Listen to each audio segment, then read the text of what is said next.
So, Mrs. Kuby, could you please tell us what is the main goal of the gender ideology? The gender ideology is a whole package. The facade of this package is women's rights. And women's rights is an old tradition. We have been fighting for women's rights for 150 years. Now it is not about having equal chances, equal laws, which we need. Now it is about making women and men equal. And they are not equal.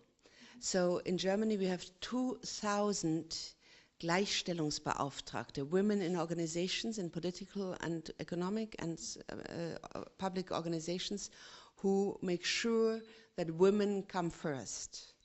And so this is the result of it is that more and more men are in disadvantage and boys are in disadvantage in the education system.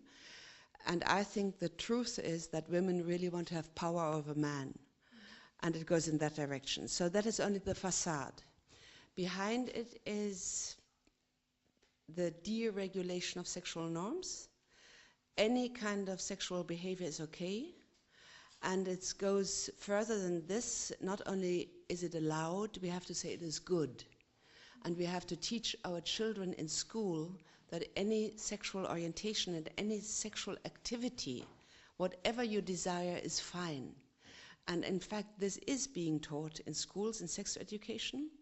It is not something special just for Germany. If you read the so-called quality standards of sex education by the World Health Organization, together with the German institution Bundeszentrale für gesundheitliche Aufklärung, then you see that this is the program of World Health Organization, a German institution, International Planned Parenthood. If you look at their websites for youth, you will see all this. And this is very dangerous because it undermines the family. If you have sexualized children, you really destroy the root of the family. Because a family needs, we all know, family needs sexual fidelity, otherwise it will break up. And what are your feelings about Slovakia, and how do you evaluate it with regards on implementation of gender ideology? I have experienced Slovakia now. I'm here for the third time, and it was always wonderful because Slovakia is a country with more, there's faith is more alive than it is in our country, much more alive. And that is a joy. It is a joy to meet all Slovakian, all these people who you can see in their faces, they want to have a good society and they want to engage themselves for something good. And I meet many, many people like this. So I was received with open arms in these days. I gave 6 talks, and all the time the halls were overfull and people listened very attentively. So that is a joy for me personally. That I can warn, yeah, that I can, because the development is not as far here in Poland, in Croatia, in Hungary, where my book is translated, and I'm very thankful that I can do this work. The situation in Slovakia, I do not know your language, so I cannot inform myself directly. And I hear it's also going on, it's beginning slowly. There is a preparation for sex education in schools. Funnily enough, not done by the education minister, but by the Minister for Justice or something. So I cannot say too much to this because I'm not informed enough. But I want to tell you, watch it. This is where the development is going, and build up resistance against it. Be attentive. Because all this in Germany happened under a blanket of silence. There was no resistance. And the very sad thing is that the church didn't resist, which is really, the church really should have done that and still should do it. And yesterday you were talking about a new type of totalitarianism. Could you say something more about that? Yes. The subtitle of my book is Destruction of Freedom in the Name of Freedom. And this whole new ideology is sold to us as freedom. Do whatever you like, it's fine.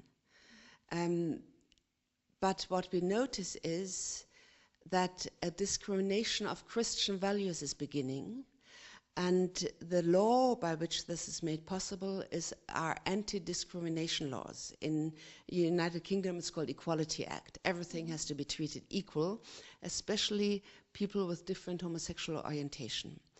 And the term sexual orientation is new. The danger are the anti-discrimination laws. In England, it's called Equality Act. And it is new that sexual orientation is put into laws, even into constitutions, in European documents, that sexual orientation is a criteria of non-discrimination, like racism, like disablement, like men and women. You are not allowed to discriminate, to treat one group worse because of that feature.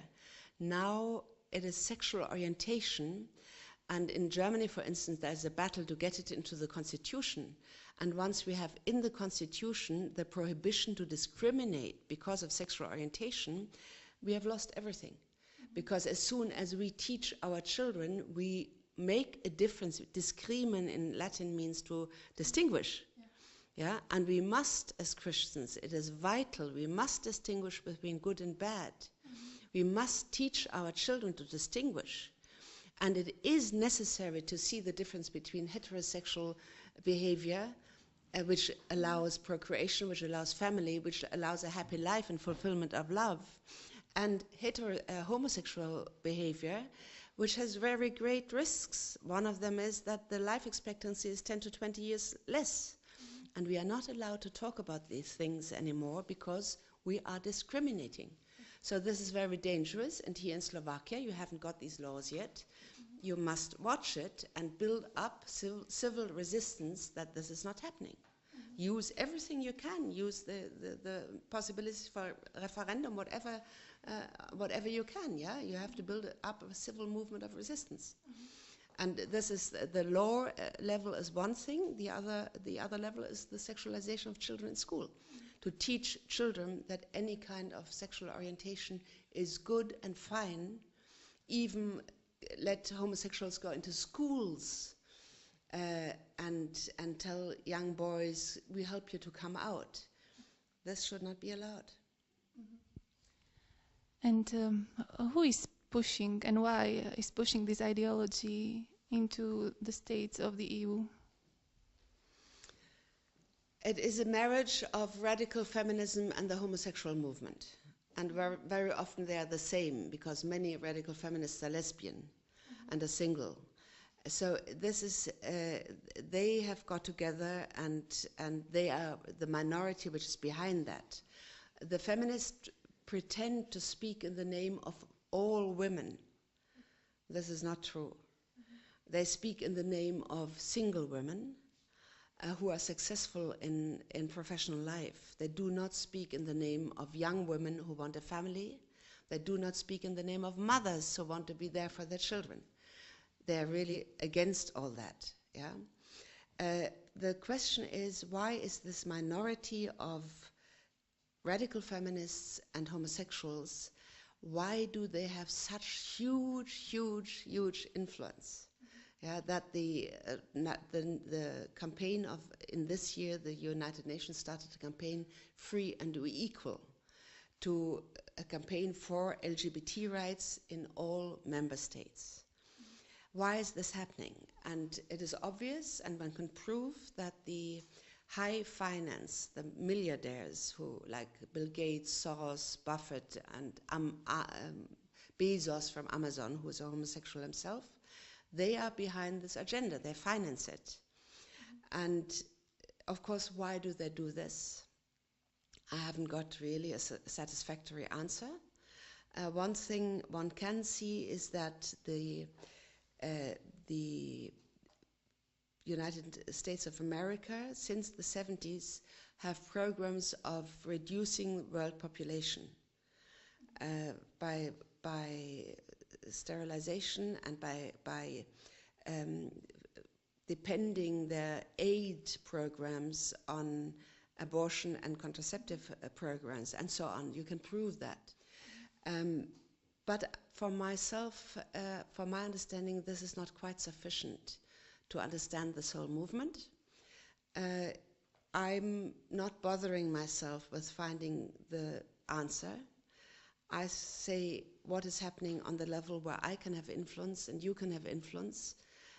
Let's look at this, see what is destructive, and build up resistance. And what are you saying on personal attacks of our director of Gender Center, Olga Pietruchová? Did you meet her? Because we have heard that she was present on your presentation. Unfortunately, I did not meet her. It is obvious she's trying to put slander my person. She's trying to verleumden, I don't know the English word, throw very bad words at me. Yeah? She's trying to make my person incredible and say she's, yeah. This is not a good way to do it. Is she so insecure? Why does she not have good arguments? And it has been translated to me what she says. It's an absolute lie that I cooperate with the Nazi party. Well, they are NPD, they are called, yeah? And she says they are the followers of the NSDAP. I have nothing at all to do with them. And she will get a letter from my lawyer. I will take legal steps against this. And I will write an open letter to her. I think one can feel the spirit in which she's writing, and it's a spirit, there's a lot of hate in it, and of putting a person personally down, ad personam, and it's not the way we should deal with each other in public. Okay, thank you very much.